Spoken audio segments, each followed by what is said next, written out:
The greatest system that the world has ever known for the little man to get ahead is the current state of America today. The little man has a better chance. I've been a millionaire twice. I'm so dumb I had to do it 2 times, You got 2 shots. I mean, you got an ultimate shots at it. But it's all about me taking responsibility and me making decisions and me understanding that you're going to reap what you sow. So if you put corn seed in the ground, don't be shocked that corn grows.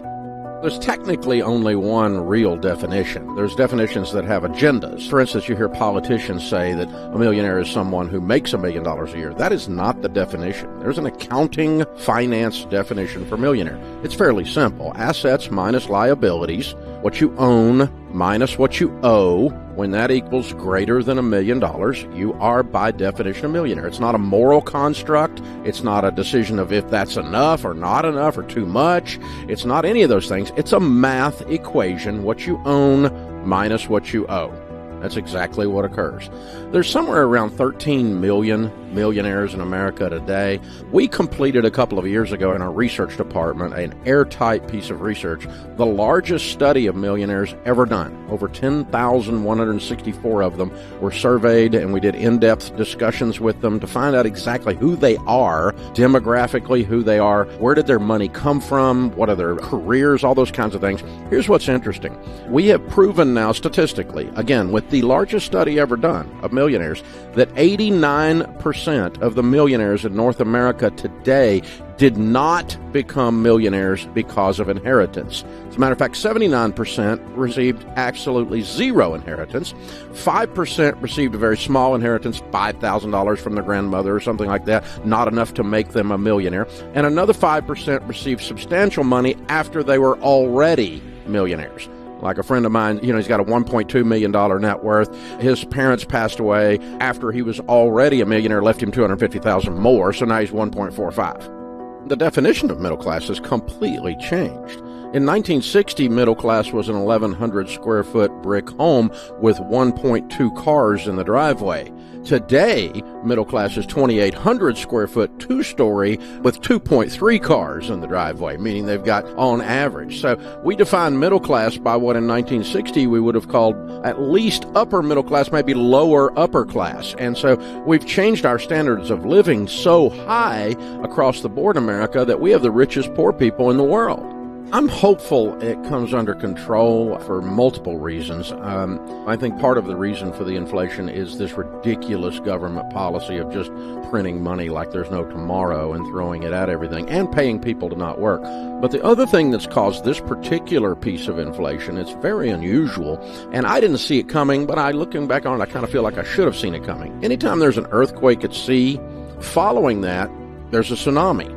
If it's a major earthquake at sea. So you'll get a 10-story wave that hits the shore days later or hours or whatever later after the earthquake at sea. The earthquake at sea was the pandemic. We shut the economy completely down. We shut down all factories. We shut down all supply chain. We shut down all production and most consumption, but not all of it. And then we put people back to work, sort of, but we paid them to not work. So we disrupted the supply chain, we disrupted the supply-demand of goods and services, and we disrupted the labor markets with this ridiculous policy coming out of Washington, continuing to pay people not to work. And so we've had this perfect storm that has resulted in unbelievable spikes in almost every category. The only category that's not caused by this is oil, and that's caused by shutting off pipelines and ridiculous policy, again, out of shutting down supply. It's a supply-demand curve. Anytime there's a shortage, you see a jump in price. Shortage of toilet paper, jump in price. Shortage of gasoline, jump in price. Shortage of labor, jump in price. That's a supply-demand curve from the 7th grade. So my hope is that 2 things will occur over the next 5 to 10 years to do away with this. One is, after the tsunami, the waves go out, and we repair and get back to a fairly normal capitalistic society again. And my hope is that we change administrations and quit spending money like a drunken sailor. Right. And so we have to do away with the source of their addiction.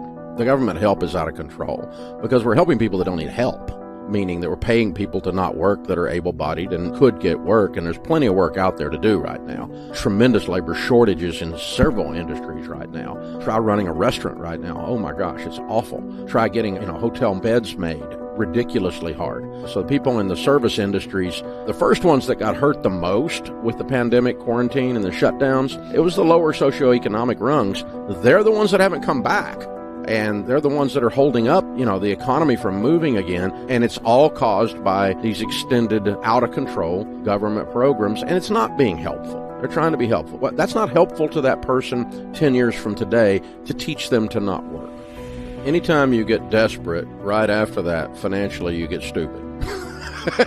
I've done it, and, if you start getting desperate and you're freaking out over the spike in inflation, or you're freaking out over all these disturbances in the economy, and you go to some kind of desperate move to get rich quick in some unproven process, that's just not wise. And so I can tell you what I'm personally doing. I'm personally continuing to do what I've done for 30 years.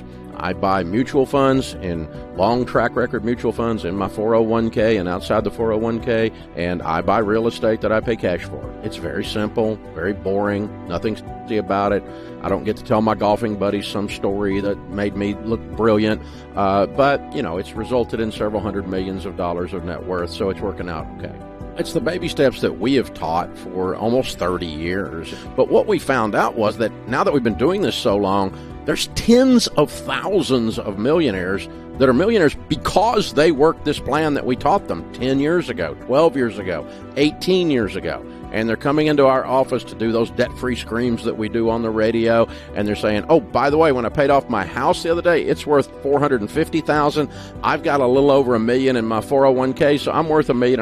I'm a baby steps millionaire. And that's where it comes from. They followed the baby steps. Baby step 1 through 3 is basically get out of debt and build your emergency fund. And 4 is put 15% of your income into retirement. Now, the average household income is $60,000. If you put 15% of $60,000 away from age 30 to age 65, you'll have between $5 and $10 million in your mutual funds. And so if I'm 10x, 5x wrong, which I'm not, you'd still be a millionaire, and that's how ridiculously simple this is. Now, that's not billionaire. You're not going to have 7 Lamborghinis and a private jet. A billionaire is 1,000 million. There's a lot of difference in Elon or, some of the other guys out there that we talk about, the Warren Buffetts of the world. There's a lot of difference in those guys and a millionaire. A millionaire's living in a middle-class house, got 2 cars, got a nice Ford pickup most of the time. It's about ratios. I would take a swing with an amount, and the way I always visualize it is if I put that amount of money in the middle of my kitchen table and set fire to it, meaning the risk goes poorly, we lose the whole thing, okay? Does it affect my life? Is this a major setback? And if the answer is no, then you can take a swing with that amount of money.